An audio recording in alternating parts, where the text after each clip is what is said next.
Welcome to media debate. నేను విజయ్. ఆంధ్రప్రదేశ్లో ఎన్నికల ప్రక్రియ దేశవ్యాప్తంగా చర్చనీయాంశంగా మారుతుంది. ముఖ్యంగా పోలింగ్ అనంతరం 3 జిల్లాల్లో జరిగిన హింసపై తీవ్ర స్థాయిలో సందేహాలు వ్యక్తమవుతున్నాయి. మాచర్ల నియోజకవర్గంలో ఎమ్మెల్యే పిన్నెల్లి రామకృష్ణారెడ్డి ఈవీఎం ధ్వంసం చేసిన వీడియో నిన్న సోషల్ మీడియాలో ప్రత్యక్షమైంది. దీనిపై కేంద్ర ఎన్నికల సంఘం సీరియస్ అయ్యి రాష్ట్ర ఎన్నికల ప్రధాన అధికారిని వివరణ కోరింది. ఆ దృశ్యాల్లో ఉన్నది ఎమ్మెల్యేనా? ఒకవేళ ఆయనే అయితే కేసు నమోదు చేశారా? కేసు నమోదు చేస్తే అరెస్టు ఎందుకు చేయలేదంటూ సూటి ప్రశ్నలు సంధించింది. దీంతో హుటాహుటిన స్పందించిన అధికారులు ఎమ్మెల్యే పిన్నెల్లిపై 4 నాన్ బెయిలబుల్ కేసులు దాఖలు చేశారు. అయితే ఇక్కడే కొన్ని మౌలిక ప్రశ్నలు ఉత్పన్నమవుతున్నాయి. పోలింగ్ రోజు ఎమ్మెల్యే ఎంత బహిరంగంగా విధ్వంసానికి పాల్పడితే వారం రోజుల పాటు ఎవరూ గుర్తించలేదా అని సామాన్యుడు సైతం ప్రశ్నిస్తున్నాడు. ఈ వీడియో బయటికి రాకపోతే ఆయనపై నిజంగా చర్యలు చేపట్టేవారా అంటూ ప్రశ్నిస్తున్నారు. మరి దీనికి అధికారులు ఎలాంటి సమాధానం చెప్తారు? వెబ్కాస్టింగ్ ద్వారా చీమ చిట్టుకుమన్నా గుర్తిస్తామని చెప్పే ఎన్నికల అధికారులు ఇలాంటి విధ్వంసాలకు ఎందుకు గుర్తించలేకపోయారు? బూత్లో ఉన్న అధికారులు ఎందుకు ఫిర్యాదు చేయలేదు? ఇవి అంశాలపై ఇవాటి మిడ్ డే డిబేట్లో చర్చిద్దాం.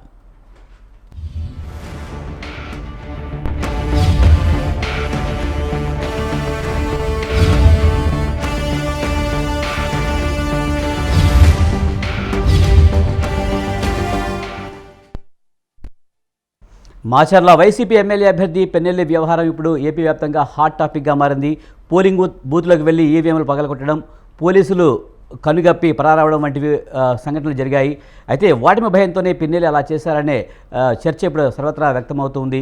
దీనిపై మనతో మాట్లాడేందుకు మాదిరెడ్డి శ్రీనివాసరెడ్డి గారు, వైసీపీ సీనియర్ నాయకులు, అలాగే డాక్టర్ ఏఎస్ రావు గారు, టీడీపీ అధికార ప్రతినిధి, సుజాత గారు, జనసేన రాష్ట్ర నాయకురాలు మనతో ఉన్నారు. వారితో మాట్లాడదాం. ముందుగా మాదిరెడ్డి శ్రీనివాసరెడ్డి గారు, నమస్తే అండి. నమస్కారం అండి విజయ్ గారు. ముందుగా మీకు, అదేవిధంగా తోటి ప్యానలిస్టులకు గుడ్ ఈవినింగ్ అండి. సార్, పిన్నెల్లి వ్యవహారాన్ని ఎలా చూస్తారు కంప్లీట్గా? అంటే ఈవీఎంలు పగలగొట్టడం, అలాగే టీడీపీ బూత్ ఏజెంట్ల మీద దాడి చేయడం ఎలా చూడాలి? ఈ రెండో అంశాన్ని మనం మాట్లాడకూడదు విజయ్ గారు. ఇప్పుడు అక్కడ జరిగింది ఏంటి? 4 వైఎస్ఆర్సీపీకి చెందినటువంటి ఏజెంట్లను బయటకు ఈడ్చి గుడ్డలు జించి రక్తం ఓడేటట్టుగా కొట్టి, మరి ఒక అతనికైతే మెడ మీద రక్తంతో గాయపరిచి, అక్కడ పోలింగ్ జరుగుతూ ఉంటే రిగ్గింగ్ చేసుకుంటా ఉంటే ఒక్కసారి కాదు 2 సార్లు కాదండి, పోలీస్ అధికారులకు 25 సార్లు అక్కడ ఎంపీ క్యాండిడేట్ గా ఉన్నటువంటి అనిల్ కుమార్ యాదవ్ గారు 25 ఫోన్ కాల్స్ అండి. కాల్ డేటా కూడా మీకు పంపిస్తాను. 25 సార్లు ఫోన్ చేసి పలానా చోట తెలుగుదేశం పార్టీ వాళ్ళు వైసీపీ వాళ్ళని పాలవాయి గేటు దగ్గర ఏజెంట్లను బయటకు నెట్టేసి రిగ్గింగ్ చేసుకుంటా ఉన్నారని చెప్తే స్పందన లేనప్పుడు మాచర్ల మొత్తం 257 బూతులుంటే ఆ ఒక్క బూత్ లో మాత్రమే ఎమ్మెల్యేకి తెలియదు అక్కడ సీసీ కెమెరాలు ఉంటాయని. మరి ఎందుకు అలా చేశారంటారు? ఈవీఎంలు పగల కొట్టడం అనేది నేరం. రేపొద్దున్న అక్కడ వెబ్కాస్టింగ్ ద్వారా పోలీసు అధికారులు అందరూ కూడా దీని గురించి ఎప్పటికప్పుడు పర్యవేక్షిస్తున్నారు. తెలిసినా కూడా అక్కడికే వస్తున్నా పిన్నెల్లి చేసిన చర్యను సమర్థించట్లా. పిన్నెల్లి అంత తీవ్రమైనటువంటి నిర్ణయం తీసుకోవటానికి ఏంటి? ఈ ఎన్నికల కమిషన్ ఏకపక్షంగా కృష్ణదేవరాయలు అనేటటువంటి ఒక అభ్యర్థి బంధువుల్ని, అక్కడ పోలీసుల్ని, ఎస్పీలని వాళ్ళు వేయించుకొని వాళ్ళ ఇష్టానుసారం ప్రవర్తిస్తూ దొంగదారిన దొడ్డిదారిన ప్రజాస్వామ్యాన్ని అపహాస్యం చేస్తూ గెలవాలనేటటువంటి ప్రయత్నం చేస్తే అక్కడికి వచ్చినటువంటి అతను 4 కూడా విచారించిన తర్వాత అక్కడ రీపోలింగ్ జరుగుతుందన్నటువంటి ఆశతో ఆ ఈవీఎంని ధ్వంసం చేయడం జరిగింది. కానీ ఇక్కడ నేనేమంటున్నానంటే, అదే ఎన్నికల కమిషన్, రాష్ట్ర ఎన్నికల కమిషన్ మీనా గారు ఈ రాష్ట్రంలో 9 ఈవీఎంలు ధ్వంసం అయినాయి అని చెప్పారు. వెబ్ కాస్టింగ్ ఏం చేస్తుందో నిద్రపోతుందా? ఒక పిన్నెల్లి రామకృష్ణారెడ్డి గారి సంబంధించినటువంటి ఆ యొక్క ఈవీఎం ధ్వంసం మాత్రమే వాళ్ళకి టీడీపీ వాళ్ళకి ఇస్తారా? అంటే మిగిలిన 8 టీడీపీ వాళ్ళు ధ్వంసం చేశారు కాబట్టి దాచిపెడతారా?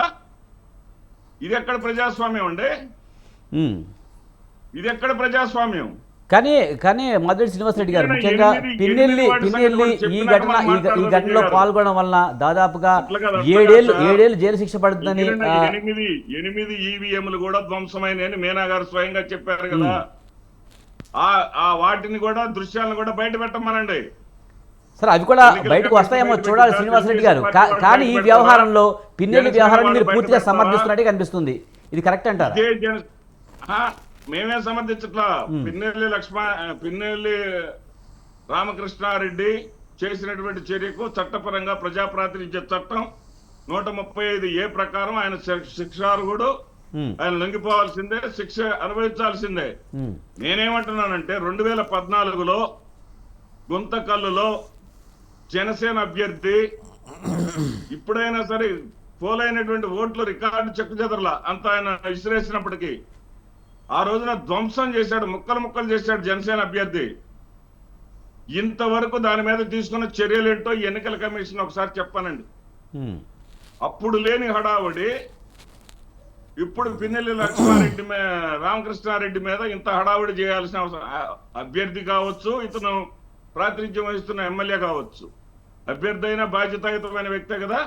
అంటే జనసేన టీడీపీ వాళ్ళు ఏదైనా చేయొచ్చు, ఏం చేసినా సరే వాడిని దాచిపెడతారు, వాటిని ప్రజల్లోకి జనంలోకి రానిరు. కానీ ఏదేమైనప్పటికీ శ్రీనివాసరెడ్డి గారు రిగ్గింగ్ జరుగుతుందంటే కూడా అక్కడ కొన్ని ఆధారాలు సేకరించి పోలీస్ కేసులు నమోదు చేయడమో లేకపోతే ఇంకోటో బయటకు వచ్చి చెప్పడం ఏదో ఒకటి చేయాలి. కానీ డైరెక్ట్గా వెళ్ళి అలా చేస్తే కనుక ఏమన్నా లాభం ఏమన్నా ఉందో? ఇప్పుడు అతను శిక్షార్హుడయ్యే అవకాశం ఉంది కదా. అలాగే అసలు ఒక పార్టీకే పోల్ అవుతున్నాయని ఎలా తెలుస్తుందండి? 25 సార్లు ఎస్పీకి కలెక్టర్కి 25 సార్లు ఎంపీ క్యాండిడేట్ ఫోన్ చేస్తే లిఫ్ట్ చేయకపోతుంటే ఏం చేయాలి సార్? అలానే ఈవీఎం ధ్వంసం చేయడం కరెక్ట్ కాదు కదా. ఇప్పుడు బొమ్మలకి మామూలుగా రాజకీయ నాయకులు బొమ్మలకే ముసుగులు వేస్తారండి. ఎందుకు వేస్తారు ముసుగులు? ప్రభావం కాకూడదు, స్వేచ్ఛాయుతంగా ఓట్లు వేసుకోవాలని. అసలు ఒక రాజకీయ పార్టీకి చెందినటువంటి ఏజెంట్సే లేకుండా బయటకు దోసేసి ఓట్లు గుద్దుకుంటా ఉంటే ఇది ఎక్కడ ప్రజాస్వామ్యం అండి? ఇది ఎట్లా ప్రజాస్వామ్యం అయిద్దండి? మిత్రుడు తట్టు కొడతారా? అతను ముక్కంటిని ఒక వ్యక్తి అయితే ఎక్స్ఎంపీటీసీ అతనైతే గుడ్డలు మొత్తం కూడా తీశారండి, డ్రాయర్ మీద వాతలు పెట్టారండి. కానీ మీరు చెప్తున్న ఈ ఘటనలన్నీ కూడా ఏమి పెద్దగా మేము పేపర్లో కానీ లేదా టీవీలో చూసిన సందర్భాలు లేవు. కానీ వైసీపీ దాడి చేసింది చాలా చోట్ల. తెనాలి ఎమ్మెల్యే అభ్యర్థి ఒక ఓటర్ మీద దాడి చేయడం దగ్గర నుంచి, అలాగే విశాఖలో వైసీపీ కార్యకర్తలు వైసీపీ నాయకులు దాడి చేశారనే వార్తలు ఎక్కువగా ఎందుకు ప్రచారం జరుగుతుంటారు? అదే వైసీపీ వాళ్ళు చేసినవి మాత్రమే బయటకు పెడతారు. వాళ్ళు చేసిన దుర్మార్గాలు, వాళ్ళు చేసిన వైసీపీ వాళ్ళు 1% చేస్తే 99% చేసింది టీడీపీ. రైట్. అవన్నీ మాత్రం బయటకు రాకుండా పోలీసుల ద్వారా రక్షణ వలయంలాగా ఏర్పరచుకొని వాళ్ళకి నచ్చినటువంటి అధికారులను మార్చుకున్న 3 చోట్ల జరిగినాయి. తిరుపతి, పల్నాడు, మరి ఈ జిల్లాల్లో మాత్రమే. అనంతపురంలో చూశారు సీసీ కెమెరాలను పోలీసు పగల కొడతాడు. అన్ని వాటిలో వచ్చింది. ఒక ఎమ్మెల్యే ఇంట్లోకి వెళ్ళి చొరబడి ఆ ఎమ్మెల్యే ఇంట్లో ఉన్న సీసీ కెమెరాని పోలీసు పగలగొడతాడు. ఎక్కడ ప్రజాస్వామ్యం, ఎక్కడ ఎన్నికలు, ఏం కథండి? రైట్. ఎందుకోసం వాళ్ళు 39 మంది అధికారులు మార్చటమా? రైట్. శ్రీనివాసరెడ్డి గారు మనం ఇంకా మాట్లాడదాం. మనతో పాటు డాక్టర్ ఏఎస్ రావు గారు టీడీపీ అధికార ప్రతినిధి కూడా ఉన్నారు, ఆయన మాట్లాడదాం. ఏఎస్ రావు గారు నమస్తే అండి. నమస్కారం సార్, ఎలా చూడాలి పిన్నెల్లి వ్యవహారాన్ని? అలాగే మన శ్రీనివాసరెడ్డి గారు కూడా మాట్లాడుతూ కూడా పిన్నెల్లి వ్యవహార శైలిని మేము సమర్థించలేదు, ఆయన ఖచ్చితంగా శిక్షార్హుడే. కానీ వైసీపీ 1-2 చోట్ల ఇలాంటి ఘటనలు జరిగి ఉండొచ్చు, కానీ టీడీపీ దాదాపు 8 ఈవీఎం మిషన్లు పాడేయడం ధ్వంసమైందని తెలిసినా కూడా ఆ కేసుల్లో ఉన్న టీడీపీ వాళ్ళని వెనక్కి పెట్టి ఓన్లీ వైసీపీ వాళ్ళు మాత్రం హైలైట్ చేస్తున్నారని చెప్తున్నారు. ఇప్పుడు వైసీపీ వాళ్ళ వైనం ఏ విధంగా ఉందంటే దొంగతనం చేస్తూ దొరికిపోయిన దొంగ కానీ దొంగ మంచివాడు అన్నట్టు ఉంది కథ. ఇప్పుడు ఒక విషయం మనం గుర్తుపెట్టుకోవాలా. ఈ స్వతంత్ర ఛానల్ నుంచి రాష్ట్ర దేశవ్యాప్తంగా ప్రజలు కూడా ఇది ఒకటి ముఖ్యమైన, ఇది ఇంపార్టెంట్. ఇది ఎందుకంటే ఎన్నికల కమిషన్కు రాష్ట్ర వ్యాప్తంగా ఒక సిబ్బంది ఉంటుంది. ఎన్నికల కమిషన్ స్వయం ప్రాతిపదిక కలిగినటువంటి వ్యవస్థ. రాష్ట్ర వ్యాప్తంగా దానికి రాష్ట్ర స్థాయిలో దానికి వ్యవస్థ ఉంటుంది, దానికి ఒక సిబ్బంది ఉంటుంది. కానీ క్షేత్రస్థాయిలో వచ్చేటరికి రాష్ట్ర ప్రభుత్వం యొక్క సిబ్బంది పైన ఆధారపడి ఉంటారు. ఈ రాష్ట్ర ప్రభుత్వం సిబ్బంది పైన ఆధారపడి ఉండడం వల్ల అధికార పార్టీలు ఓటర్ ఐడి కార్డులు నమోదు చేయడం కూడా ఈ యొక్క జిహెచ్ఎంసీ, మున్సిపాలిటీ ప్లస్ ఇది యొక్క రాష్ట్ర ప్రభుత్వం యొక్క సిబ్బంది ద్వారా జరుగుతుంది. దానివల్ల ఈ బోకసింగ్ ఓట్స్, అదే కాకుండా ఈ డీలిమిటేషన్ ఏదైతే జరుగుతుంటాయి కదా, అవన్నీ కూడా డీలిమిటేషన్ అంతా ఈ యొక్క ఎన్నికల కమిషన్కి ఇచ్చేదెవరు? ఈ రాష్ట్ర ప్రభుత్వంలో పనిచేస్తున్నటువంటి కింది స్థాయి సిబ్బంది వీళ్ళ డిప్యుటేషన్ మీద ఆ డ్యూటీలో ఇవ్వడం జరుగుతుంది. సో ఎన్నికల కమిషన్ అనేది అప్ టు పై నుంచి టాప్ టు ద బాటం వరకు ఎన్నికల కమిషన్ యొక్క డిపార్ట్మెంట్కి సంబంధించిన సిబ్బందిని ఏర్పాటు చేస్తే ఈ యొక్క అవకతవకలు అనేది ఉండవు. అది నెంబర్ 1 ఒకటి. ఎందుకంటే రాష్ట్ర ప్రభుత్వం ఉన్నటువంటి సిబ్బంది అక్కడ రిటర్నింగ్ ఆఫీసర్గా ఉండడం, ప్రతిపక్ష పార్టీకి అనుకూలంగా ఉండడం, కొందరేమో అధికార పార్టీకి అనుకూలంగా ఉండడం, కొంత న్యూట్రల్గా ఉండడం, ఇలాంటి కార్యక్రమాలు అనేక ప్రతి ఎన్నికల్లో జరుగుతున్నాయి. ఇలాంటి వన్ సైడెడ్ కానీ ఎవరికి పక్షపాతం ఉండకుండా ఉండాలంటే ఎన్నికల కమిషన్ యొక్క సిబ్బంది కేంద్రం నుంచి రాష్ట్రం వరకు గ్రామ స్థాయి వరకు కూడా ఎన్నికల కమిషన్ యొక్క సిబ్బంది ఎన్నికల ప్రక్రియ మొత్తం వారికి అనుసంధానంలో వారి యొక్క సిబ్బంది ఆధ్వర్యంలో జరిగితే అవకతవకల్లో కానీ బోగస్ ఓటింగ్ కానీ తావు ఉండదు. ఇంకో విధంగా ఒకరిపైన ఒకరు ఎన్నికల కమిషన్ మీద నెటమయమేయడము, రాష్ట్ర ప్రభుత్వం సిబ్బంది అక్కడ పనిచేసేది. ఇప్పుడు చూడండి, కొడాలి నాని నామినేషన్ వేసేటప్పుడు ఆయన నామినేషన్లో అఫిడేవిట్లో ఆయనకు వస్తున్నటువంటి లయబిలిటీస్, ఇన్కమ్ అనేది అక్కడ వైలేషన్ జరిగింది. దాని మీద కంప్లైంట్ ఇస్తే అక్కడ ఏరికోరి తెచ్చుకున్నటువంటి పద్మావతి అనేది ఆర్డీఓని ఏరికోరి తెచ్చుకున్నాడు అక్కడ కొడాలి నాని గారు. సో కొడాలి నాని నామినేషన్ తిరస్కరించడం నిరాకరించారు. వాళ్ళు చేస్తుందేమో ఎన్నికల డ్యూటీ, ఎన్నికల విధిలో ఉన్నప్పటికీ కూడా, ఎలక్షన్ డ్యూటీలో ఉన్నప్పటికీ కూడా వాళ్ళు ఇక్కడ రాష్ట్ర ప్రభుత్వానికి చెందినటువంటి సిబ్బంది ఆమె. సో అలాంటి కార్యక్రమాలు, అలా అవకతవకలు, కొందరికి ఫేవర్ చేయడం, ఇలాంటి కార్యక్రమాలు కొన్ని దగ్గర జరుగుతున్నాయి అనేక చోట్ల. ఇది ప్రతి రాష్ట్రం జరుగుతుంది. ఇది ఒక సూచన, అది రిక్వెస్ట్ కూడా కేంద్ర ఎన్నికల కమిషన్కి సిబ్బంది టాప్ టు బాటం వాళ్ళ సిబ్బంది ఉంటే ఈ యొక్క దానికి వస్తుంది.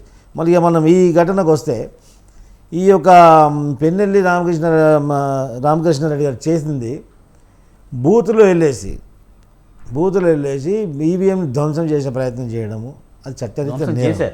ధ్వంసం చేశారు, చట్టరీత్యా నేరం. అది ఒక ప్రజాప్రతినిధి, ఒక రోల్ మోడల్గా ఉండాల్సినటువంటి ప్రజాప్రతినిధి, ప్రజలకు ఒక మార్గదర్శకం చేయాల్సినటువంటి ప్రజాప్రతినిధి ఈ చట్టవిరుద్ధ కార్యక్రమాలు చేస్తే ఆయన ఏ విధంగా ఎన్నుకుంటారు కానీ ఇది ప్రజాస్వామ్యానికి విఘాతం కలిగించే వాళ్ళు. ఇది ఒక రాజకీయ వ్యవస్థకి అన్సూటబుల్.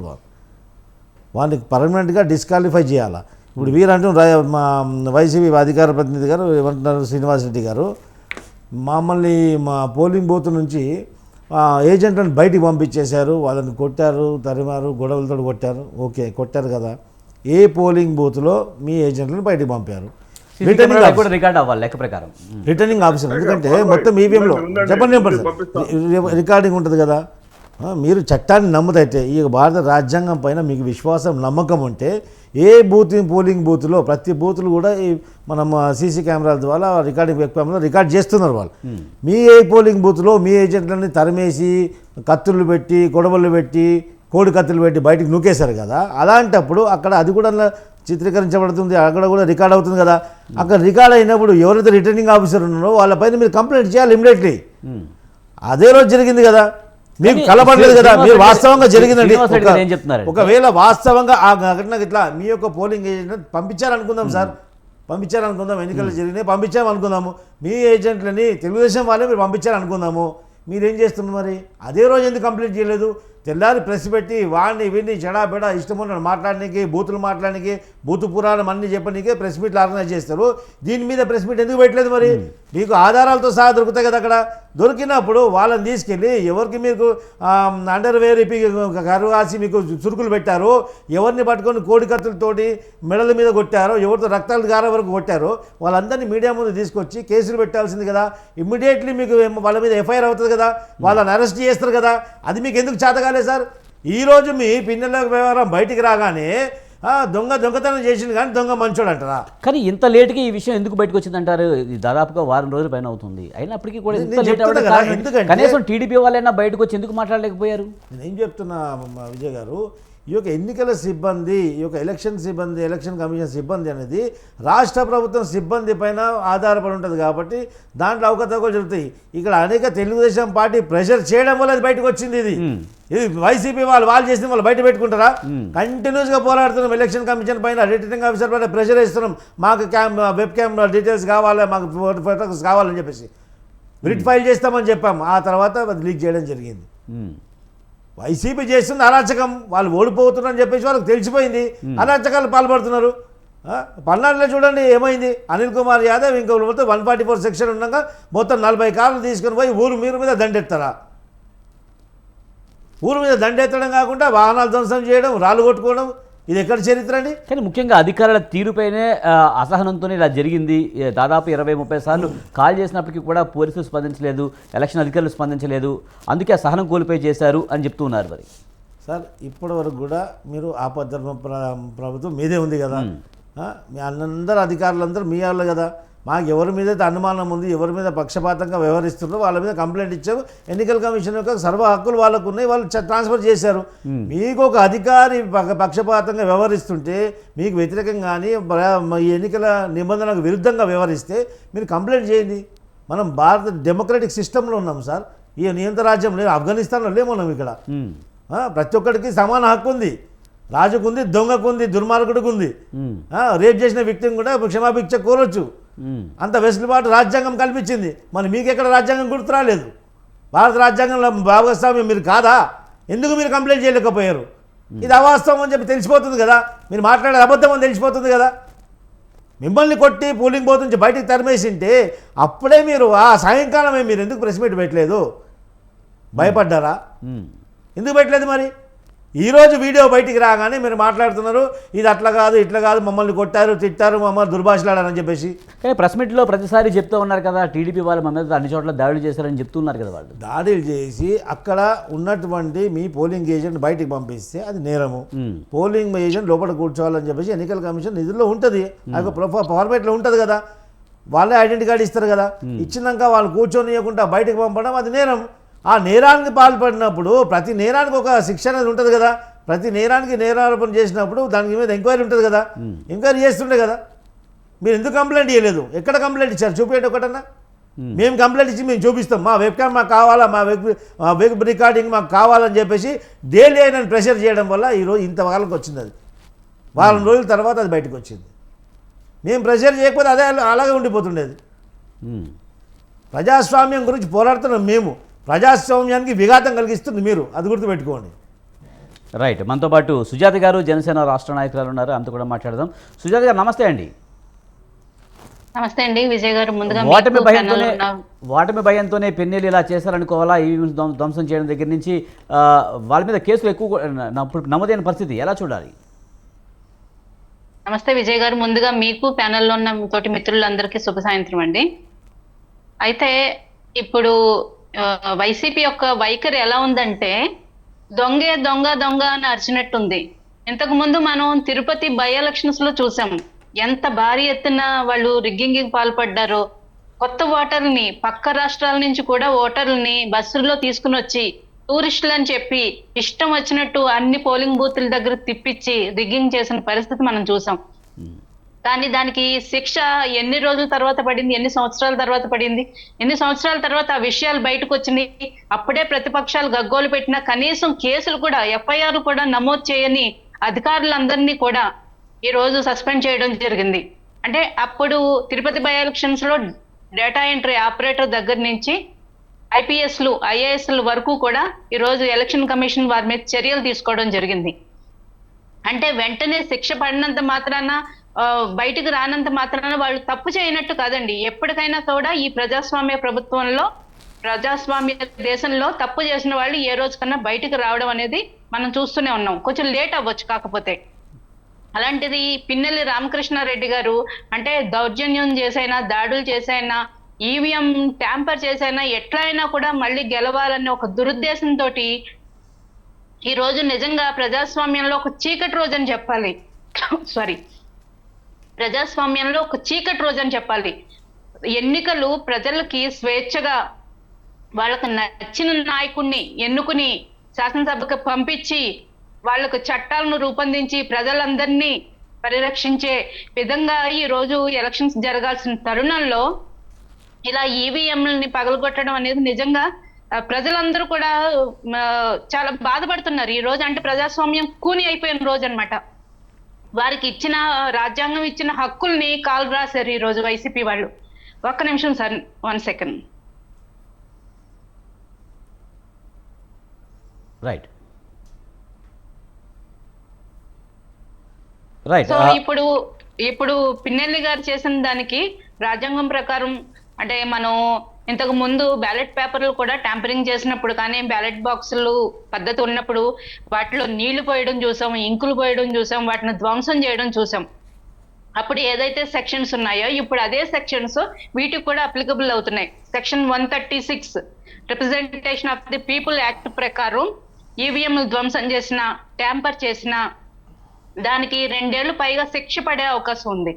అలాగే సెక్షన్ 123 పీపుల్ రిప్రజెంటేషన్ యాక్ట్ ప్రకారం అంటే కరప్ట్ ప్రాక్టీసెస్ కి వాళ్ళు అంటే ఒక ప్రజలు ఓటు వేస్తే దాన్ని అవమానపరిచినట్టే, ప్రజాప్రతినిధులు ఇలా వాటిని పగలగొట్టడం ద్వారా దాన్ని అవమానపరిచినట్టే.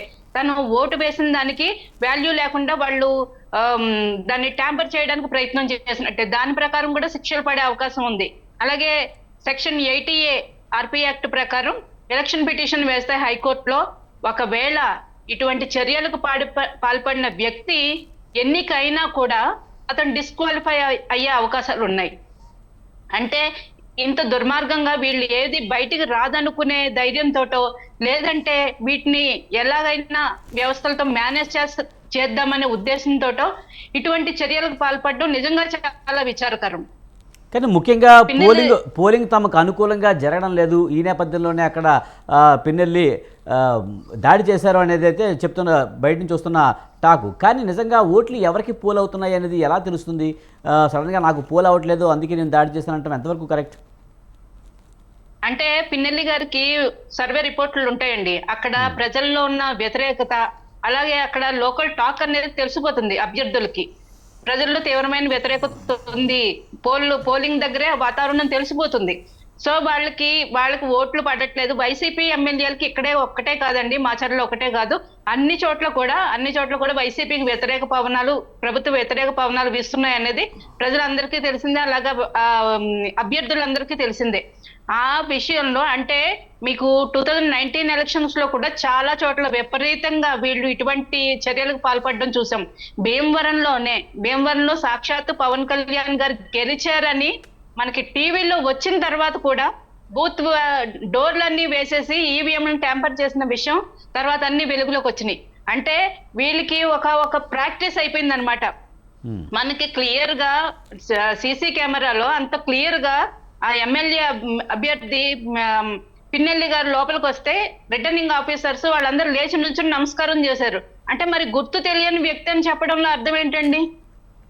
అంటే ఈ విషయంలో ఆర్ఓ గారిని కూడా అక్కడున్న ఎన్నికల విధుల్లో ఉన్న వాళ్ళని కూడా ఈ రోజు రేపొద్దున ఎలక్షన్ కమిషన్ ముందు జవాబుదారీగా అవుతారు. వాళ్ళందరికీ శిక్షలు పడే అవకాశం ఉంది. వారం రోజుల వరకు కూడా ఈ విషయాన్ని బయటికి ఎందుకు చెప్పలేదు? తెలుగుదేశం అభ్యర్థి అతన్ని అక్కడ నిలువరిస్తే, నంబూరు శేషగిరిరావు అనే వ్యక్తి అక్కడ నిలువరిస్తే నెక్స్ట్ డేనే ఆయన మీద దాడి జరిగింది. అంటే ఇవన్నీ చూస్తుంటే మీరు కావాలని చేసినట్టు కదా. అక్కడ ఎవరిని నిలువరించారు? మీరు చేసి అంతా తెలుగుదేశం పార్టీ వాళ్ళు ట్యాంపరింగ్ చేస్తున్నారని వాళ్ళు మీ అభ్యర్థులు బయటకు పంపించారని చెప్తున్నారా? అక్కడేమో అంత క్లియర్ గా వెబ్కామ్ లో కనిపిస్తుంది. మీరు 4 అభ్యర్థులను వెంట పెట్టుకుని వచ్చి లోపలికి వచ్చి ఈవీఎం మిషన్ ధ్వంసం చేసి, అంటే మీ తెలుగుదేశం వాళ్ళు మీ ఏజెంట్లను బయటకు పంపిస్తే మీరు ఈవీఎం మిషన్ పగలగొడతారా? ఇదేనా మీరు ప్రజాప్రతినిధిగా మీరు ప్రజలకు ఇచ్చే సందేశం? అంటే మీకు అనుకూలంగా ఏదన్నా లేదు అంటే మీరు కంప్లైంట్ చేయాలి. మీరు ఫోన్ చేసే మా కాల్ డేటా ఉంది అంటే కాదు. ఎంతో మంది ఆ పై ఆఫీసర్ కంప్లైంట్ చేయొచ్చు, కలెక్టర్ గారు కంప్లైంట్ చేయొచ్చు, ఇంకా ఎంతో మంది అధికారులు ఉన్నారు, సిఎస్ కంప్లైంట్ చేసి. మీరు ఎంతో మంది అధికారులు కంప్లైంట్ చేయకుండా మీకు ఇష్టం వచ్చినట్టు వచ్చి ఈవీఎం మిషన్ పగలగొట్టడం ఏంటండి?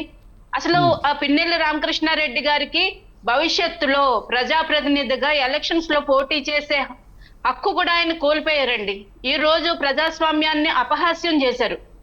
ఇది నిజంగా రాజ్యాంగ విరుద్ధమైన కానీ చర్య. ఏదేమైనా అధికారుల తీరుపై కూడా వైసీపీ వేరే రకంగా మాట్లాడుతుంది. ముఖ్యంగా వైసీపీ 1-2 చోట్ల దాడులు చేస్తే దాన్ని భూతద్దంలో పెట్టి చూస్తున్నారు. కానీ అంతకు మించి టీడీపీ, జనసేన, బీజేపీ కూటమి అయితే అంతకు మించి దాడులు చేసింది. అవి ఎందుకు బయటికి రావడం లేదు? ఇదంతా అధికారులు వైఫల్యం, అధికారులు దాస్తున్నారు, టీడీపీ వాళ్ళని రక్షిస్తున్నారనే వ్యాఖ్యలు వినిపిస్తూ ఉన్నాయి. మేమంతా చాలా క్లియర్ గానే ఉంటున్నామండి. వారు ఇప్పుడు ఆపద్ధర్మ ముఖ్యమంత్రిగానే ఉన్నారు జగన్మోహన్ రెడ్డి గారు. ప్రభుత్వం ఇంకా వాళ్ళు ప్రభుత్వ వ్యవస్థలోనే ఉన్నారు. మీరు మీరు మీరు చర్యలు తీసుకోండి మా మీద.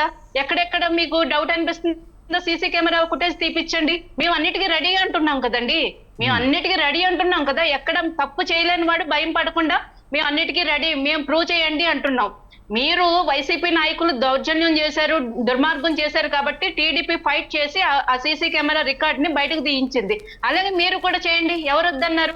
అధికారం అంతా మీ చేతుల్లో పెట్టుకున్నారు, అధికారులు మీ చేతుల్లో పెట్టుకున్నారు, సాక్షాత్తు సీఎస్ఏ మీ చేతుల్లో ఉన్నారు. ఎవరు కాదన్నారు? మీరు అంటే మీరేదో చేసేసి మీరు దొరకంగానే వేరే వాళ్ళు కూడా చేశారు అని మసిపూసి మారేడుకాయ చేయాలనుకోవడం మాత్రం చాలా తప్పండి. వాళ్ళు చేసిన తప్పని ఒప్పుకుంటే ఇప్పటికన్నా కనీసం హుందాగానే ఉండేది. అది కాకుండా ఇది మీరు వాళ్ళు ఏజెంట్లను బయటకు పంపించారు కాబట్టి మేము ఈవీఎం మిషన్లు పగలగొట్టాం, ఇంకా చాలా చోట్ల టీడీపీ ఎలా చేసింది, జనసేన ఎలా చేసిందని నిరూపించండి.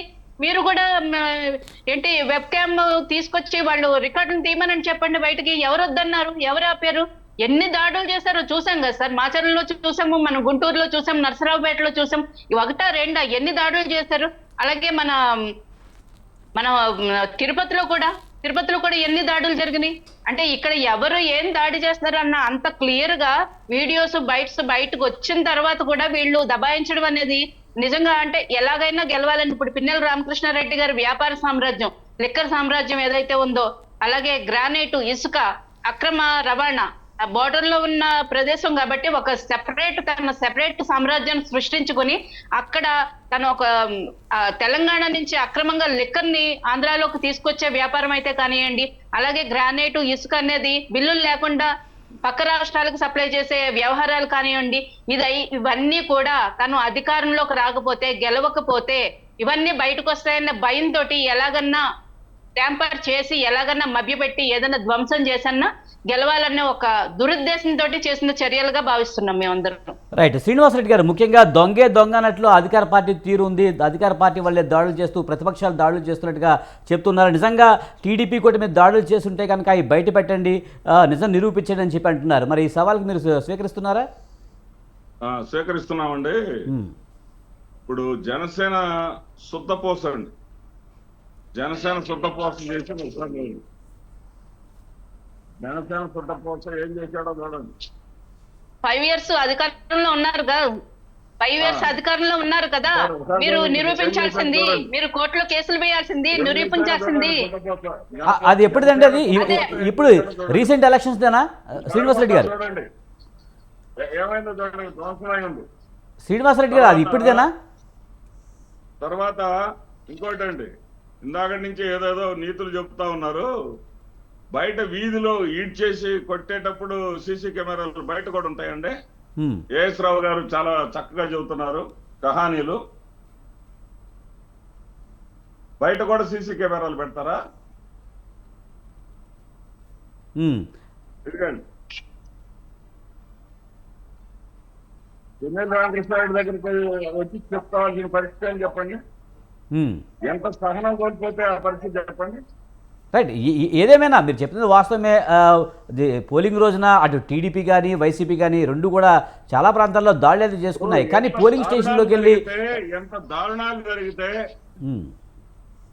దారుణాలు జరిగితే అక్కడ 3 జిల్లాల్లోనండి, తిరుపతి, పల్నాడు, అనంతపురం, ఈ 3 చోట్ల ఎస్పీలని వాళ్ళు ఇష్టం వచ్చిన వాళ్ళని వేయించుకొని కృష్ణదేవరాయలు ఎంపీ క్యాండిడేట్ కృష్ణదేవరాయలు జగన్మోహన్ రెడ్డి గారిని, తనకు సీట్ ఇచ్చి గెలిపించినటువంటి జగన్మోహన్ రెడ్డి గారిని తల్లిని దూషించినా గాని, పోషడికి అని తిట్టినా గాని బయటికి రాలా. ఇప్పుడు వచ్చేసి మీ ప్రెస్ మీట్లు పెడతా ఉన్నాడు ఆయన మాచర్లలో ఇప్పుడు వచ్చేసి ప్రెస్ మీట్లు పెడతా ఉన్నాడు. అతని భార్యకి దగ్గర బంధువైనటువంటి వ్యక్తిని పల్నాడు ఎస్పీగా వేయించుకొని చేసినటువంటి దారుణాలు ఇవన్నీ. ఈ దారుణాలన్నీ అవి. నేను సవాల్ చేస్తున్నా, మిగతా 8 కూడా బయట పెట్టండి. ఈ ఒక్కటే కాదు, మిగతా 8 కూడా ఎందుకు మీరు బయట పెట్టరు? 8 ఈవీఎంలు ధ్వంసమైనవి అని స్పష్టంగా చెప్తున్నారు కదా. ఆ 8 ఈవీఎంలను ఎందుకు బయట పెట్టరు? బయట పెట్టండి. ప్రజాస్వామ్యాన్ని బ్రతికించండి. ఆయన గెలవలేక ఓడిపోతానని భయంతో చేశారని పాపం చెల్లెమ్మంటున్నారు. 257 బూతులుంటే పోలింగ్ బూత్లో ఒక పాలువాయి గేటు దగ్గర దాంతోనే గెలవడా? 256 జోలి పోలేదేమో ఆయన. ఒక్క పాలువాయి గేటు దగ్గర ఉన్న పోలింగ్ బూత్ జోలే ఎందుకు వెళ్ళాడు? కొంచెమైనా సరే మనసు పెట్టి ఆలోచించండి, మనసుతో ఆలోచించండి. ఆ పార్టీ ఈ పార్టీ అనేది వద్దు, అధికార పార్టీ ప్రతిపక్ష పార్టీ అనేది వద్దు. ఇక్కడ మేమేమి సమర్థించలేదే. ఫోన్లు ఎత్తకపోయినా ఏదైనా సరే ఆ ఒక్క అవసరమైతే ఆ ఒక్క పోలింగ్ బూత్ మనం అబ్జెక్షన్ పెట్టైనా ఆపాల్సింది. అట్లా చేయటం తప్పనే మేము చెప్తున్నామే. ప్రజాప్రాతినిధ్య చట్టం కింద ఆయన శిక్షార్హుడని కూడా నేను చెప్తున్నానే. వాళ్ళేమి శుద్ధపూసల్లాగా వాళ్ళేమి చేయనట్టుగా, ఏదో ఏనేదో పూసుకొని వెళ్ళినట్టుగా చిత్రించటం మాత్రం దుర్మార్గం, అన్యాయం, అక్రమం. కానీ శ్రీనివాసరెడ్డి గారు ఏదేమైనా కూటమి గెలుపు ఖాయం. నరసరావుపేటకు చెందినటువంటి ఎమ్మెల్యే డాక్టర్, ఆయన వృత్తిరీత్యా ఆయన దగ్గరకు వైద్యం చేయించుకోవడానికి వచ్చినటువంటి పేషెంట్స్ చెందినటువంటి కార్లను కూడా ధ్వంసం చేశారండి. వైద్యం చేయించుకోవడానికి హాస్పిటల్ ముందు పెట్టిన కార్లను కూడా ధ్వంసం చేశారండి. గణేశన్పాడు అనేటటువంటి ఊళ్ళో యాదవులు అయితే వాళ్ళందరూ మొట్టమొదటి నుంచి ట్రెడిషనల్ గా టీడీపీ. అనిల్ కుమార్ యాదవ్ వచ్చిన తర్వాత వాళ్ళందరూ మారి వైసీపీకి ఓటేశారని ఇళ్లలోకి వెళ్ళి లంబాష్తో వాళ్ళని తిడితే ఒక గుళ్ళో తడలాచుకున్నారండి మహిళలు, వాళ్ళ బూతులు భరించలేక. ఎంత అరాచకాలు చేశారనుకున్నారు తెలుగుదేశం వాళ్ళు, ఎంత దుర్మార్గాలు చేశారనుకున్నారు. అన్ని బయటకు వస్తాయి, అన్ని బయటకు వస్తాయి. కానీ ఇప్పటికీ టీడీపీ ఏ ఒక్కరిని కూడా వదిలిపెట్టాం. శ్రీనివాసరెడ్డి గారు ముఖ్యంగా ఏ ఒక్కరిని వదిలిపెట్టే ప్రశ్నే లేదు. ఇప్పుడు కూడా టీడీపీ కూటమి సభ్యులైతే ఒకటే చెప్తున్నారు, కూటమి గెలుపు ఖాయం అనే పాజిటివ్ టాక్ తోనే వైసీపీ దాడులు చేస్తుందని ఇప్పటికీ విమర్శిస్తున్నారు. దానికి ఏం చెప్తారు? కూటమి గెలుపండి, ఆ 23 తెచ్చుకోమనండి. 23 నేను చెప్తున్నా, కుప్పంలో 20,000 తేడాతో ఓడిపోతున్నాడు చంద్రబాబు నాయుడు. లెక్క కూడా చెప్తున్నా ఈ డిబేట్ పరంగా, ఓపెన్ ఛాలెంజ్. అంత కరెక్ట్గా ఎలా చెప్పగలుగుతారు మీరు? ఓట్లు కూడా అంత కరెక్ట్గా ఎలా చెప్పగలుగుతున్నారు శ్రీనివాసరెడ్డి గారు? 20,000 తేడాతో. మా లెక్కలు మాకుంటాయి, ఇందాక అన్నారు కదా వాళ్ళ లెక్కలు వాళ్ళకు ఉంటాయని. కూటమికి వైఎస్ఆర్సీపీకి మధ్య వైఎస్ఆర్సీపీ సానుకూల ఓటింగ్ అనేది జరిగింది. 9% ఓటింగ్ డిఫరెన్స్ ఉండబోతా ఉంది. 9%. ఇది కూడా నోట్ చేసుకోండి మీరు. 9% ఓటింగ్ డిఫరెన్స్ ఉండబోతా ఉంది. War one side. Minimum 142, maximum 157. మీరే రేపు చూస్తారు రిజల్ట్ లో. రైట్. ఇక్కడేదో మేము గెలవట్లేదనో ఓడిపోతున్నామనో చేయాల్సినటువంటి అవసరం మాకు లేనే లేదు. ఎవరు కాన్ఫిడెంట్ గా చెప్పేసి లండన్ వెళ్ళారో, ఎవరు దొంగచాటుగా మేము ఒక చోటకు పోతున్నాం అని చెప్పేసి ఇంకో చోటకు పోయారో మీ ప్రజలన్నీ గమనిస్తున్నారు, అంతా చూస్తున్నారు. నేనేం విడిగా ప్రత్యేకించి చెప్పక్కర్లా. రైట్. మేము సంక్షేర్గా ఈ రకంగా గెలుస్తాం, ఈ రకంగా చేస్తామని చెప్పి స్పష్టంగా చెప్పి మా ముఖ్యమంత్రి గారు వెళ్ళారు. ఫ్యామిలీ తోటి స్పష్టంగా లండన్ వెళ్తున్నామని చెప్పి వెళ్ళాడు. రైట్. ఆయనేమో యుఎస్ వెళ్ళారని చెప్పేసి అంటారు. ఆ కోమటి జయరామేమో యుఎస్ రాలేదని చెప్పేసి అంటాడు. తీరా చూస్తే ఇటలీలో తేల్తాడు. ఇటలీలో ఎందేరిన తర్వాత ఇంకా వారం రోజుల ముందే అక్కడ పోయి చిన్నబాబు గారు అక్కడ ఉన్నాడంట. ఇవన్నీ కూడా ప్రజలకు అన్ని విషయాలు తేలిపోతాయండి. వాళ్ళకి చాలా స్పష్టంగా తెలుసు మరలా అధికారంలోకి వచ్చేది లేదని.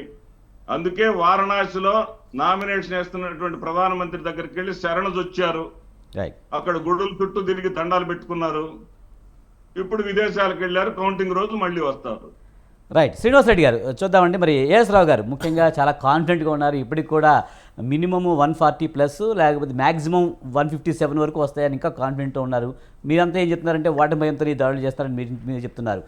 ఇంతకుముందు శ్రీనివాస్ రెడ్డి గారు కొన్ని వీడియోస్ అయితే చూపించారు. టీడీపీ జనసేన నేతలు ఎక్కడ దాడి చేస్తే చూపించారు కదా, వాటి మీద చర్యలు ఏంటని అడుగుతున్నారు.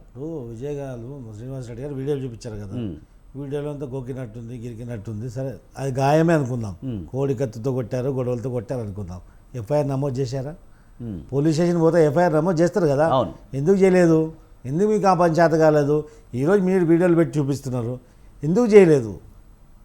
మీరు ఎందుకంటే ఉన్నటువంటి అధికారులు కదా, కూటమి గుప్పెట్లో ఉన్నారని చెప్తున్నారు కదా. వాళ్ళు ఎవరు గుప్పెట్లో మేనేజ్ చేస్తారని చెప్తున్నారు కదా సార్. ఇక్కడ ఏంటండి, ప్రజాస్వామ్యంలో ఒక అధికారి మీకు ప్రజా వ్యతిరేకంగా కార్యక్రమాలు చేస్తే ఆయన పైన పై అధికారి ఉంటే కంప్లైంట్ ఉంది. ఆ తర్వాత కోర్టులు ఉన్నాయి కదా, ఈ వారం రోజుల్లో పోయి కోర్టులో పోయి రచ్చ చేయొచ్చు, మళ్ళీ రీఎలక్షన్ కూడా అడగొచ్చు.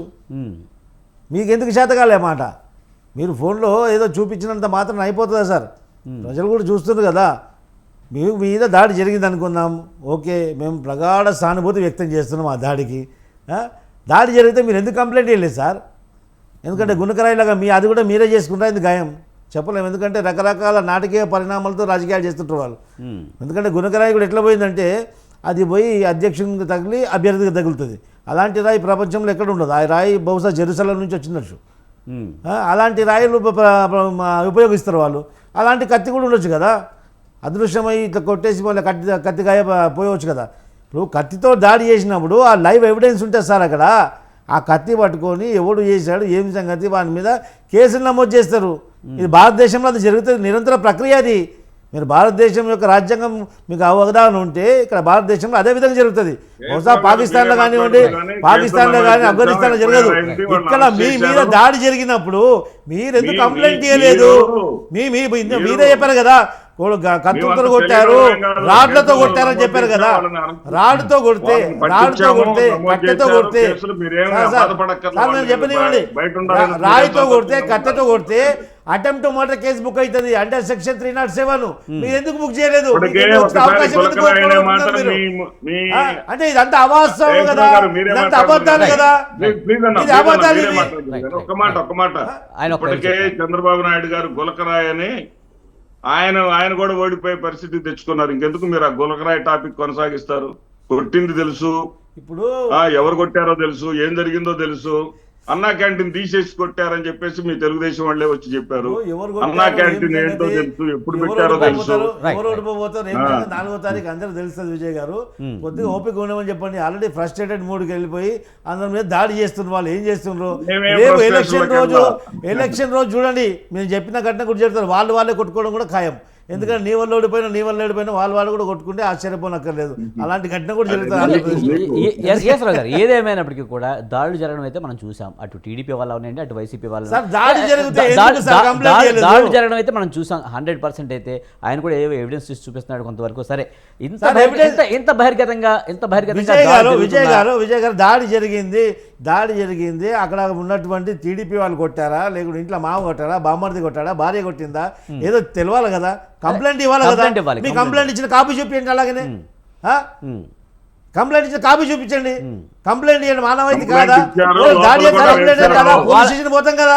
ఏసరావు గారు కంప్లైంట్ చేస్తారా లేదన్న విషయం పక్కన పెడితే, పోలింగ్ బూత్లకు దూరి ఒక ఎమ్మెల్యే అభ్యర్థి ఈవీఎం మిషన్ పగల కొడితే వారం రోజులైంది. ఇంత భరితంగా చేసినా సరే అక్కడున్న అధికారులు కానీ వాళ్ళు కానీ ఎందుకు ఈ విషయం బయట పెట్టలేకపోయారు? ఇదంతా పోలీసులు వైఫల్యం. అక్కడ ఉన్నటువంటి రిటర్నింగ్ ఆఫీసర్లు వీళ్ళకి అనుసంధానంలో పనిచేసిన వాళ్ళు ఇంతకుముందు వాళ్ళు ఈ ఎన్నికల కమిషన్లో నిధులకు విరుద్ధంగా పనిచేస్తున్నారు కాబట్టి మేము అక్కడ ప్రెషర్ చేయడం వల్ల ఆ వీడియో బయటకు వచ్చింది. లేకుండా ఆ వీడియో కూడా గాయపడిపోతుండే. ఆ వీడియో బయటకు వచ్చింది కాబట్టి ఈ రోజు వీళ్ళని డిఫెన్స్లో పడి వేరే రకరకాల మాటలు మాట్లాడుతున్న వీడియోలు చూపిస్తున్నారు. ఆ వీడియో ఏమి ఎవిడెన్స్ సార్? తెలుగుదేశం వాళ్ళు కొట్టిరని, తెలుగుదేశం అభ్యర్థి కానీ తెలుగుదేశం నాయకులు కొట్టింటే మీరు కంప్లైంట్ చేయాల్సింది కదా సార్. అదే చెప్తారు కదా. ఆ దాడి ఎవరు కొట్టారు? మీ ఇంట్లో కొట్టారా, ఏమో తప్పు చేస్తే కొట్టారా, బయట తొవ్వంట కొట్టాడా? అంటే ఇంకో మాట కూడా అనిపిస్తుంది, ముఖ్యంగా స్థానిక అధికారుల మార్పు చేయడం వల్ల కూడా ఈ గొడవలు ఎక్కువగా జరిగాయని చెప్తున్నారు వాళ్ళు. అనుకూలంగా ఉన్నటువంటి అధికారులను అక్కడ డిప్లాయ్ చేసుకొని వీళ్ళు ఒక గేమ్ ఆడాలని చూశారు. మేము పసిగట్టి ఎన్నికల కమిషన్కి మాకు అధికారం అది, మాకున్నట్టు రాజ్యాంగబద్ధంగా మా అధికారం. ఈ యొక్క అధికారి పైన మా అనుమానం ఉంది, ఇగో పలానా సాక్ష్యాధారం, ఈ అధికారి ఈ విధంగా ఎన్నికల రూల్ బుక్ విరుద్ధంగా పనిచేస్తామని చెప్పేసి మేము కంప్లైంట్ చేస్తాం. కంప్లైంట్ చేసిన తర్వాత ఎన్నికల కమిషన్కు పూర్తి స్వేచ్ఛ ఉంటుంది వాళ్ళు మార్చడానికి. సార్ ఇవన్నీ కబడ్డీ స్టేడియం విజువల్స్ అని చూపిస్తే మేము కబడ్డీ ఆడినామో మేము తన్నినామో ఓకే మేము ఒప్పుకుంటాం, మరి ఎందుకు కంప్లైంట్ చేయలేదు సార్? ఎందుకు కంప్లైంట్ చేయలేదు మీరు? కంప్లైంట్ చేసాం, వాళ్ళు లోపల కూడా వేశారు. రైట్, అయితే చర్యలు అయితే తీసుకున్నారు. అందరినీ లోపల కూడా వేశారు, 8 మందిని లోపల కూడా వేశారు. పసుపు దాడి చేసిన వాళ్ళ పైన మీరు కంప్లైంట్ ఇస్తే చట్టం తన పని తను చేసుకుపోతుంది కదా సార్. చట్టం తన పని తాను చేసుకుపోతుంది. ఏ విధంగా గుణకరాయి తగిలిన తర్వాత ఎంక్వైరీ ఏ విధంగా నడుస్తుందో అది కూడా అట్లే పోతుంది. కోడికత్తి ఏ విధంగా ఎంక్వైరీ జరుగుతుందో ఇది కూడా అట్లే అవుతుంది. ఇవన్నీ ఇలాగే జరుగుతాయి కదా. మీరు కంప్లైంట్ ఇచ్చినప్పుడు మేము వద్దంటున్నామా?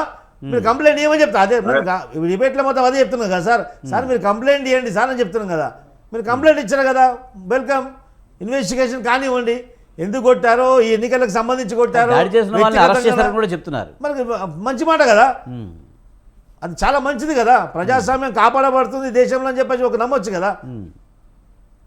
మరి ఈ ఈవీఎం ధ్వంసం చేసినందుకు మీకు తెలుసు కదా, మరి దాన్ని ఎందుకు దాచిపెట్టారు? మరి మీ పార్టీ నాయకులే చెప్పాలి కదా.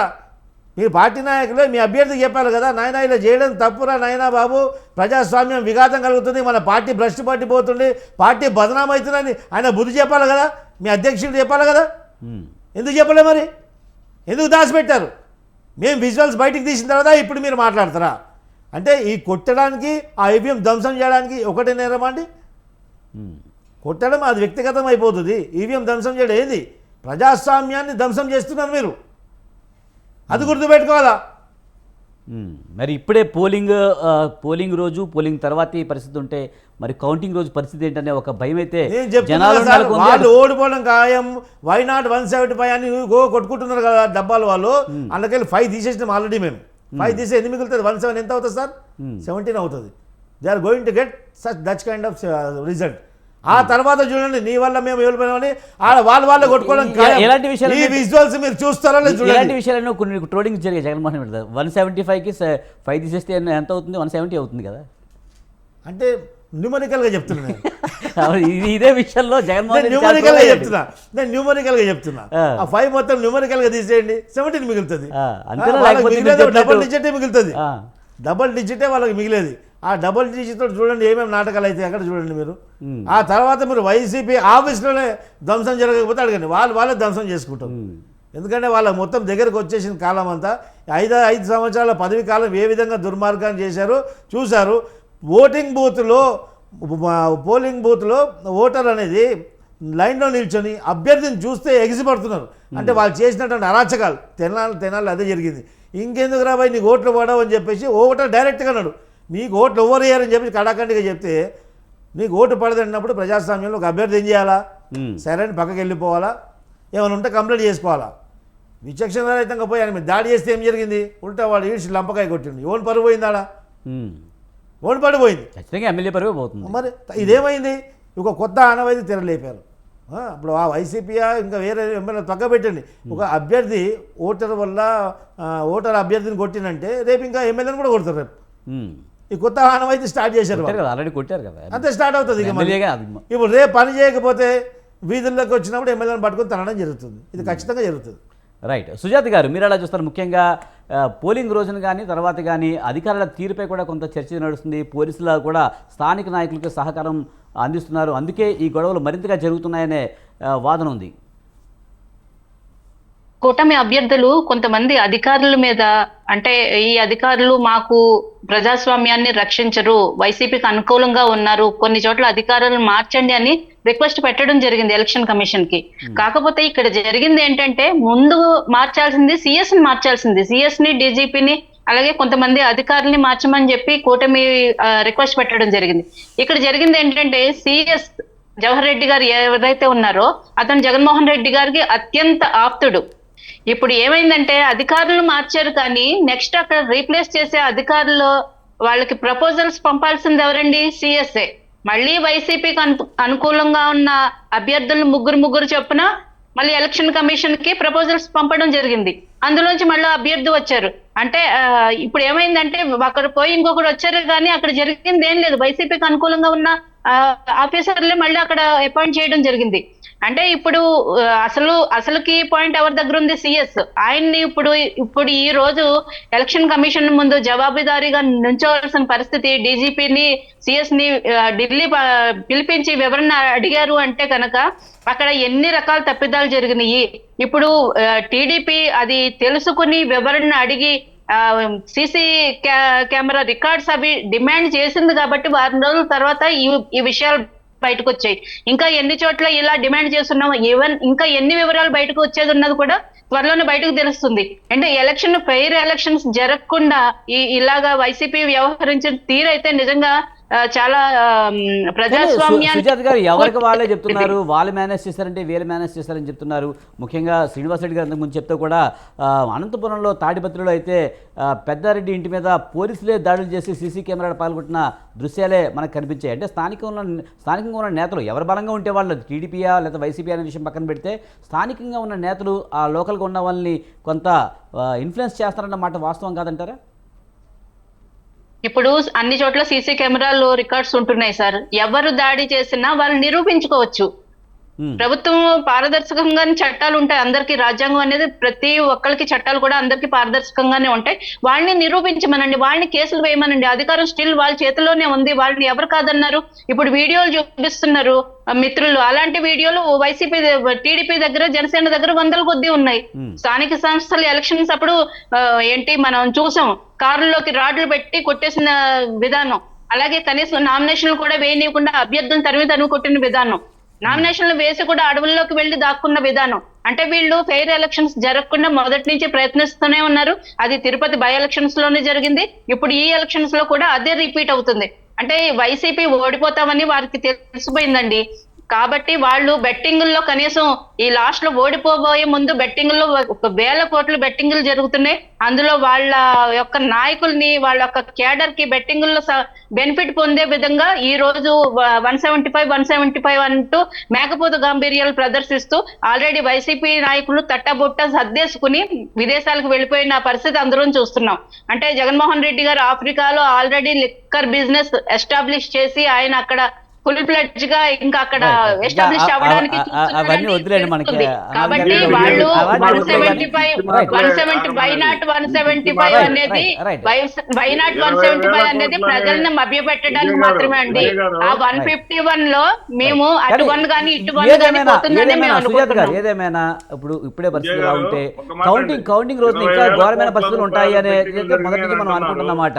మరి మీరు ఇంతకుముందు మాట్లాడుతూ కూడా భీమవరంలో ఇంతకుముందు పవన్ కళ్యాణ్ గెలిచినట్టు అనౌన్స్ చేసిన తర్వాత కూడా అన్ని మీడియాలో వచ్చిన తర్వాత ఓడిపోయారని చెప్పారని చెప్పేసి అంటున్నారు. మరి ఈసారి కౌంటింగ్ అప్పుడు ఇంకా గొడవ జరిగే పరిస్థితి ఉందంటారా? ఈసీ ఇప్పుడు అదే చెప్తుందండి. ఎన్నో చోట్ల కౌంటింగ్ జరిగేటప్పుడు గొడవలు జరిగే పరిస్థితులు ఉన్నాయని, కట్టుదిట్టమైన చర్యలు తీసుకుంటున్నామని, కౌంటింగ్ జరిగిన రోజు నెక్స్ట్ డే కూడా విపరీతంగా గొడవలు జరిగి సున్నితమైన ప్రాంతాలను గుర్తించామని చెప్పి భద్రతా చర్యలు తీసుకోవడం జరుగుతుందని చెప్తున్నారు. ఇప్పుడు ఎలక్షన్ రోజు ఎలాగైతే గొడవలు జరిగినాయో దానికి మించి జరిగే అవకాశాలు ఉన్నాయి. ఎందుకంటే ఓటమిని తట్టుకోలేని వైసీపీ నాయకులు ఎంతగానో తెగించే అవకాశం ఉందని ప్రస్తుతం అందరం భావిస్తున్నాం. ఆ ఎలక్షన్ కమిషన్ వ్యవస్థలు అయితే ఏవైతే ఉన్నాయో కట్టుదిట్టమైన చర్యలు తీసుకుని కనీసం కౌంటింగ్ డే రోజైనా ప్రశాంతంగా న్యాయబద్ధంగా కౌంటింగ్ జరిగి రిజల్ట్స్ పూర్తి పారదర్శకంగా బయటకు రావాలని మేము అందరం కోరుకుంటున్నామండి.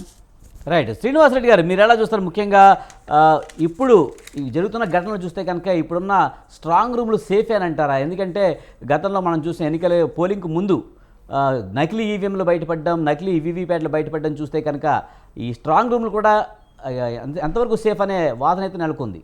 ఎలా చూడాలి? అది పూర్తిగా సేఫ్ అండి. ఎవ్వరు కంగారు పడాల్సినటువంటి పని లేదు. ఈ మేడం గారు ఇందాక చెప్పారే, ఏది గెలిచినట్టుగా టీవీలో వచ్చింది తర్వాత ఓడిపోయారనేది, అలా ఏముండదండి. తెలుగుదేశం పార్టీ అధికారంలోకి వచ్చినప్పుడు కూడా మంగళగిరి నుంచి రామకృష్ణ గారు కేవలం 12 ఓట్లతోటి గెలవడం జరిగింది. అప్పుడే వైసీపీ అధికారంలోకి రాలా. టీడీపీ అధికారంలోకి వచ్చినప్పుడు కూడా 12 ఓట్లతోటి గెలవడం జరిగింది. అట్లా ఏముండదు. 9 ఓట్లతోటి రామకృష్ణ కూడా గెలవడం జరిగింది. ఏది ఎంపీ క్యాండిడేట్ గా.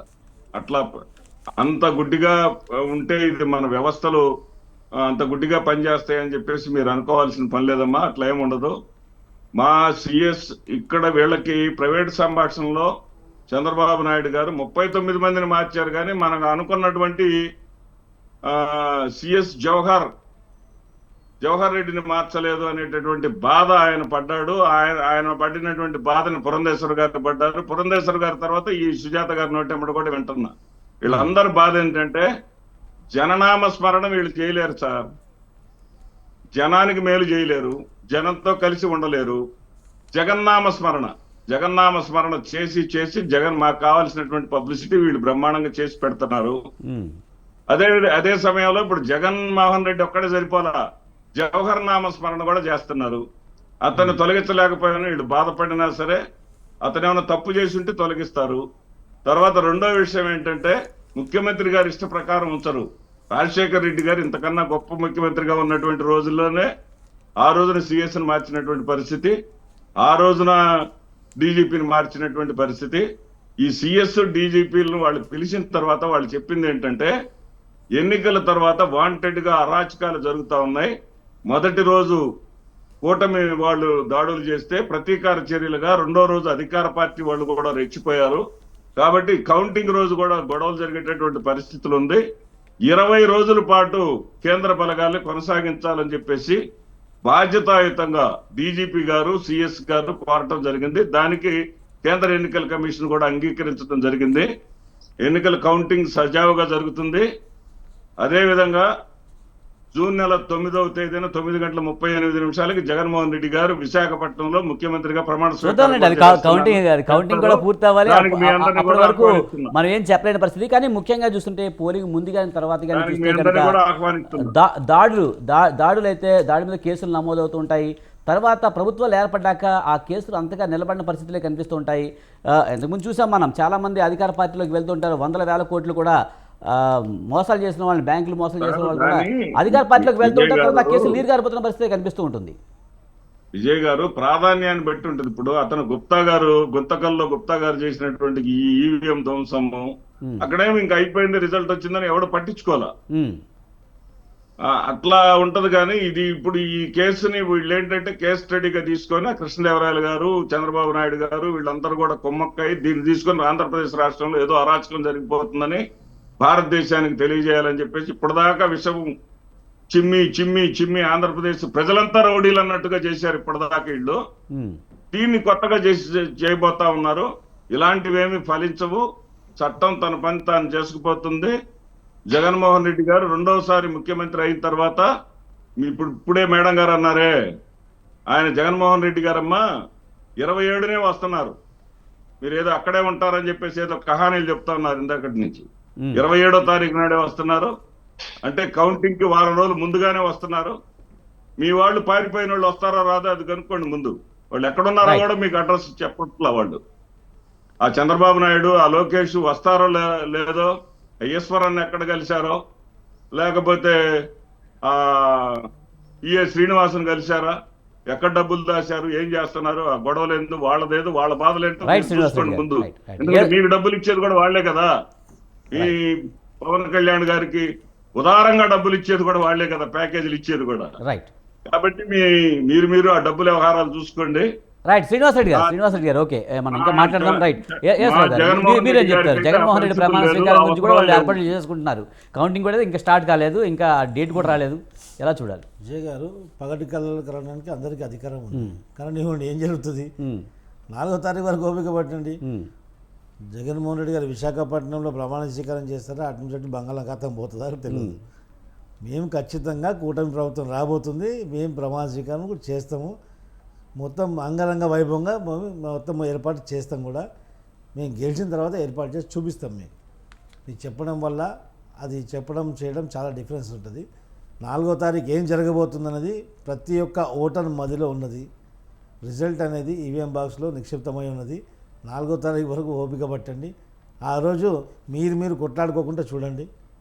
Right right thank you doctor ఇంకొక ఏఎస్ రావు reality గారు అండి, అలాగే ఇంకొక reality మాదిరెడ్డి సార్, శ్రీనివాసరెడ్డి గారు అలాగే సుజాత్ గారు థ్యాంక్ యూ వెరీ మచ్ అండి డిబేట్లో పాల్గొన్నందుకు. ఒక రియాలిటీ సార్, ఒక్క మాట సార్, నేను అడ్వాన్స్ గా ఇదిగోండి తిరుమల వెళ్ళి వచ్చాను. 2019లో కూడా వెళ్ళాను, ఇప్పుడు వెళ్ళాను. 2019లో పోలింగ్ అయిపోయినాక వెళ్ళాను, 2024లో పోలింగ్ అయిపోగానే వెళ్ళాను. 2019లో నేను పోలింగ్ అయిపోగానే వెళితే ఇదే తెలుగుదేశం పార్టీ నాయకులు నన్ను ఏమన్నారంటే, ఆయన సినిమాల్లో యాక్షన్ చేసుకోవాలి ముఖ్యమంత్రిగా, ఆయన ఎక్కడ అవుతాడు, ఆయన అనవసరంగా ఎంట్రుకలు ఇచ్చి వచ్చారన్నారు. రేపు విశాఖపట్నంలో కూడా రైట్ సార్ రంగరంగ వైభవంగా జగన్మోహన్ రెడ్డి గారు ప్రమాణ థ్యాంక్ యూ స్వీకారం శ్రీనివాసరెడ్డి గారు ఉండబోతుంది. థ్యాంక్ యూ వెరీ మచ్ అండి అలాగే సుజాత్ గారు thank you very much A S Rao గారు థ్యాంక్ యూ వెరీ మచ్ డిబేట్లో పాల్గొన్నందుకు. ఇది ఇవాల్టి మిడ్ డే డిబేట్. చూస్తూనే ఉండండి స్వతంత్ర.